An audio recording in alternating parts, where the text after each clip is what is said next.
Ce n'est pas ce que tu connais, mais qui tu connais et surtout qui te connaît. Je m'appelle Jérémy Van Obdenbos et pendant les 15 prochaines minutes, je vais vous aider à déverrouiller votre pouvoir des relations, atteindre l'inaccessible, créer un réseau influent et accélérer votre réussite. Ça, c'était moi. Quand j'étais plus jeune, j'étais quelqu'un de très timide, très introverti. J'étais vraiment mal à l'aise avec les autres, j'étais terrorisé.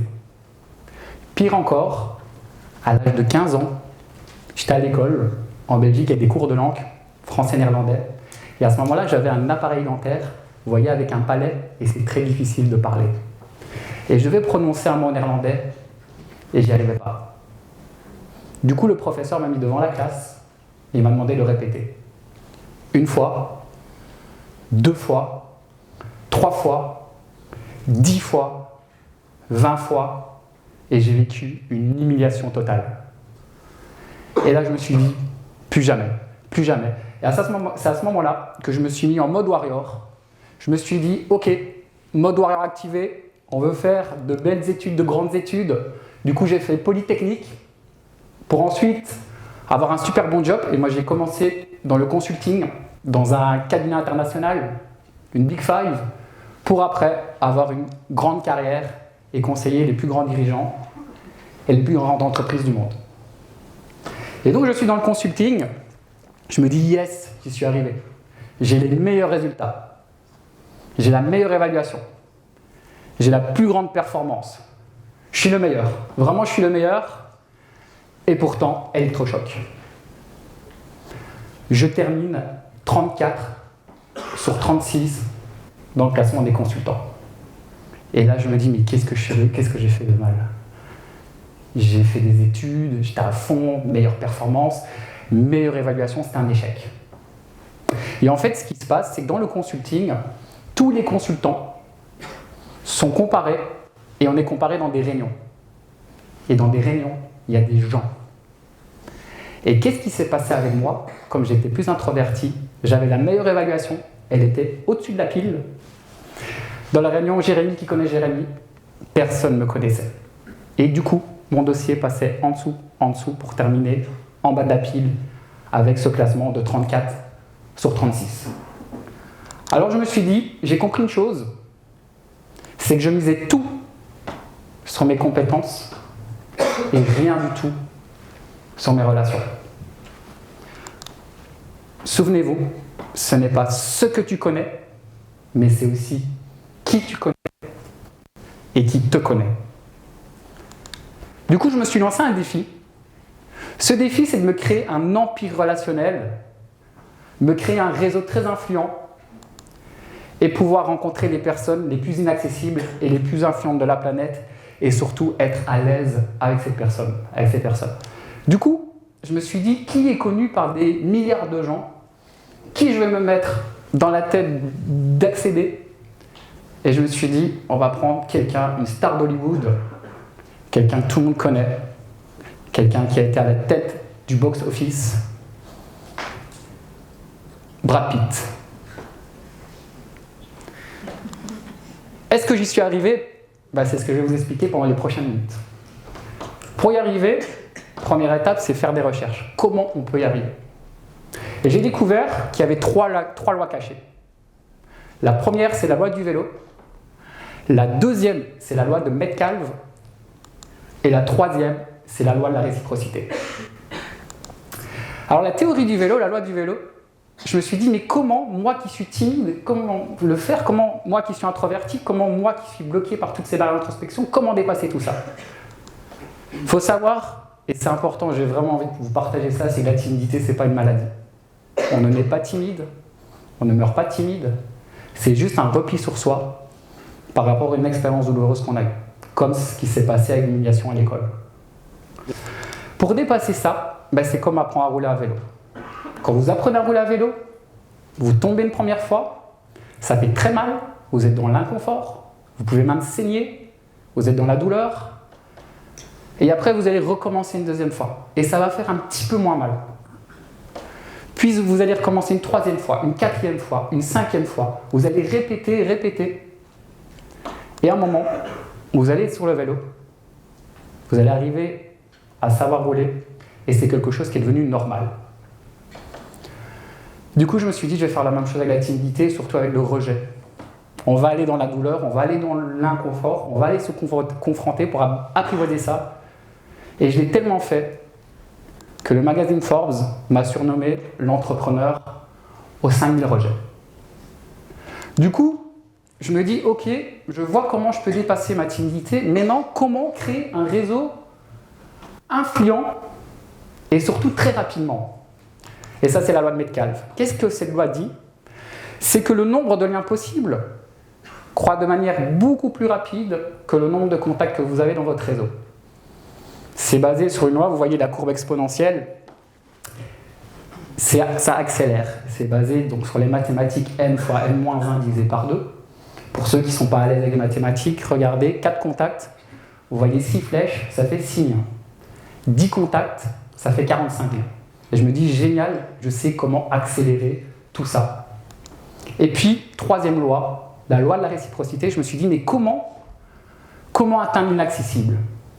Et c'est basé sur un conseil de vie que j'ai reçu d'un mentor qui m'a dit, Jérémy, mon garçon, fais des rencontres, un maximum de rencontres, aide les gens, aime-les, apporte-leur de la valeur sans jamais attendre rien en retour. Je me suis dit, qu'est-ce que ça veut dire tout ça? Le mot valeur, c'est le mot le plus important. Alors, comment on crée de la valeur à partir de rien? C'est en liant des besoins et des talents. Ici, dans le public, aujourd'hui, il y a plein de besoins, il y a plein de talents. Et dans le monde, il y a des milliards de besoins et des millions de talents. Alors, comment je l'ai fait, moi, personnellement? Quand j'ai commencé dans le monde professionnel, c'est à ce moment-là aussi que j'ai commencé à sortir. En discothèque, en club. Et là, je vois un club qui cherche des ambassadeurs. Et le principe, c'est que vous recevez un carton, enfin des cartons, il y a votre nom dessus, et il suffit de les donner aux gens. Et vous apportez de la valeur aux gens parce qu'ils ont des avantages. Et pour le club, vous amenez plein de nouveaux clients. Et qu'est-ce qui s'est passé? Le vélo. J'ai été me confronter. J'ai donné des cartons, des centaines, des milliers de cartons. Et je suis devenu le meilleur ambassadeur. Et du coup, j'ai été repéré par le patron qui m'a dit, pour te remercier, tu peux aller dans le VIP. Et là, secret, fais des rencontres, un maximum de rencontres. Je vais dans ce VIP et je fais des rencontres. Et tenez-vous bien, 8 personnes sur 10 m'ont snobé ou m'ont rejeté parce que personne ne me connaissait.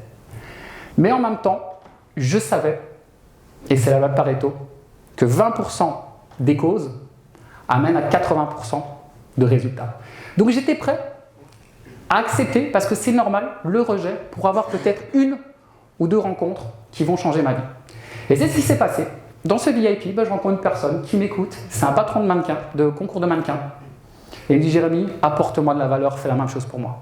Trouve les futurs talents, les futurs top modèles, pour les mettre dans mon concours et les faire rayonner dans le monde. Et c'est comme ça, petit à petit, je me suis retrouvé à Paris. Je suis passé de Bruxelles à Paris.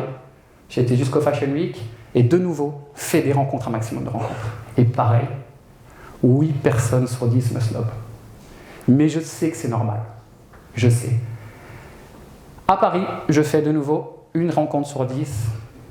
C'est Michael Canitro, c'est un DJ. Je lui dois beaucoup.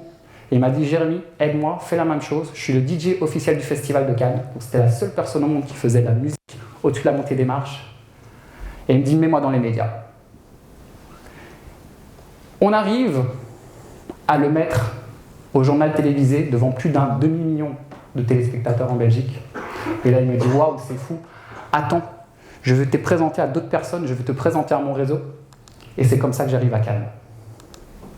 Et c'est aussi comme ça que j'ai augmenté petit à petit mon cercle d'influence.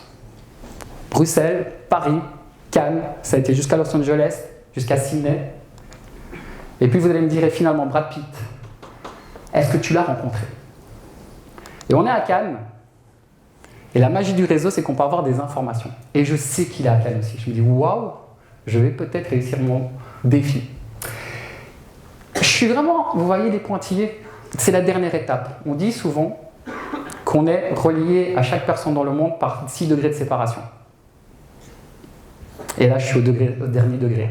Et c'est là le sujet du TEDx, c'est oser provoquer sa chance. Je me dis, je vais provoquer ma chance. Je vais y aller à l'audace. Mes connaissances m'ont dit où il était. Et je me dis, on prend la voiture, on y va. Et je me retrouve 1,5 m, face à lui. Je le regarde dans les yeux, je souris, j'y vais. Je lui serre la main. Et je le rencontre et je réussis mon défi. Ce qui se passe, c'est étrangement, j'étais à l'aise avec lui. Et c'est là aussi que je veux vous montrer que tout est possible dans la vie. Parce qu'il y a beaucoup de gens qui sont timides, introvertis, qui disent « je suis foutu ». Tout est possible dans la vie. Deuxième chose, c'est quand vous êtes face à quelqu'un d'important, ne le mettez jamais sur un piédestal. Il est bon dans le cinéma, je suis bon dans d'autres choses. On est chacun différent, on a chacun une expérience, on peut chacun s'apprendre quelque chose. Je peux vous apprendre des choses comme vous pouvez chacun d'entre vous m'en apprendre, et ça permet de dédramatiser, de normaliser. Mais ce qui est important, le but c'est pas de rencontrer sa star préférée, c'est que le réseau, ça a été mon premier levier de succès dans toutes mes activités. C'est aussi important que mes études de Polytechnique. Et en créant mon réseau, j'ai appris une chose fondamentale qui peut vous servir pour votre futur et le reste de votre vie, c'est la règle invisible du business. Seul, c'est impossible de réussir. Quand je restais seul derrière mon ordinateur dans le consulting, personne ne me connaissait. Donc c'est avec les bonnes personnes que tous vos produits, tous vos services, toutes vos activités peuvent décoller et atteindre des sommets. Et c'est basé sur une formule, la formule OXP, que je ne respectais pas avant. Et le jour où je l'ai respectée, ça a changé ma vie. Cette formule, avant, vous voyez, objectif, vous avez tous les objectifs des rêves, j'arrivais pas à faire le lien avec les gens. Souvenez-vous, j'étais dans cette réunion, personne ne me connaissait. Et donc je stagnais. J'étais l'avant-dernier dans le classement. Aujourd'hui, et c'est là le sujet du TEDx, oser provoquer sa chance, c'est ce facteur X. C'est vous avez des objectifs et vous savez trouver les bonnes personnes et vous allez oser serrer les mains. La réussite, c'est trouver des personnes tremplins. Ces personnes tremplins, c'est des accélérateurs de réussite. Et c'est pareil dans tous les domaines. Artistes, start-up, marque, employé, entrepreneur, sportif, c'est pareil dans tous les domaines. On prend Jean Dujardin. Si Jean Dujardin n'avait pas rencontré Michel Hazanavicius, il n'aurait jamais gagné d'Oscar, il n'aurait jamais joué dans The Artist. Pareil avec Cristiano Ronaldo dans le sport. Si Cristiano Ronaldo n'avait pas rencontré Sir Alex Ferguson, il n'aurait jamais eu ce mental de champion qui lui a fait devenir un des meilleurs joueurs de la planète. Je voudrais terminer avec 3 messages importants. Le premier, c'est un message d'un mentor que j'ai reçu. C'est insister, c'est exister. Les plus grandes réussites ont toutes eu énormément de rejets. Je l'ai vécu moi-même. Il ne faut jamais le prendre personnellement et ne jamais abandonner vos rêves à cause de ça. Parce qu'il suffit d'une rencontre et tout peut changer. Le deuxième point, c'est que la réussite, c'est un parcours d'adresse. Ça veut dire que vous allez rencontrer quelqu'un qui va vous faire rencontrer quelqu'un, qui va vous faire rencontrer quelqu'un. Et c'est comme ça que petit à petit, vous allez tisser votre toile d'araignée influente. Et enfin, peut-être le plus important, après le verbe aimer, c'est le verbe aider, qui est le verbe le plus puissant au monde. Pourquoi ? Parce qu'en aidant les gens, vous allez créer de la valeur, vous allez activer la loi de la réciprocité. C'est ça la noblesse du networking, on n'est pas en opportuniste. Et quand vous faites ça, et que vous attendez rien en retour, vous allez voir, et testez-le, que vous pouvez avoir des choses en puissance 1000. C'est ainsi que vous pouvez créer, chacun d'entre vous avec vos projets, de la valeur massive dans le monde. Et je voudrais terminer avec un point qui est crucial. C'est un point que j'avais négligé tout au début de ma carrière. C'est que votre talent, c'est votre moteur, mais ce n'est pas suffisant. Il faut aussi avoir un réseau. Votre réseau, c'est l'accélérateur, et quand vous avez les deux, vous devenez inatteignable et inarrêtable. Alors je m'étais lancé le challenge, le défi de rencontrer, comme ça, ces personnes les plus influentes de la planète. Ce soir, c'est à mon tour de vous lancer ce challenge. Je suis certain que vous avez tous des talents, que vous êtes tous doués. Alors allez provoquer votre chance. Osez serrer des mains, osez accepter le rejet, osez rencontrer ces personnes tremplins qui peuvent changer votre vie et surtout, osez accélérer votre réussite. Merci.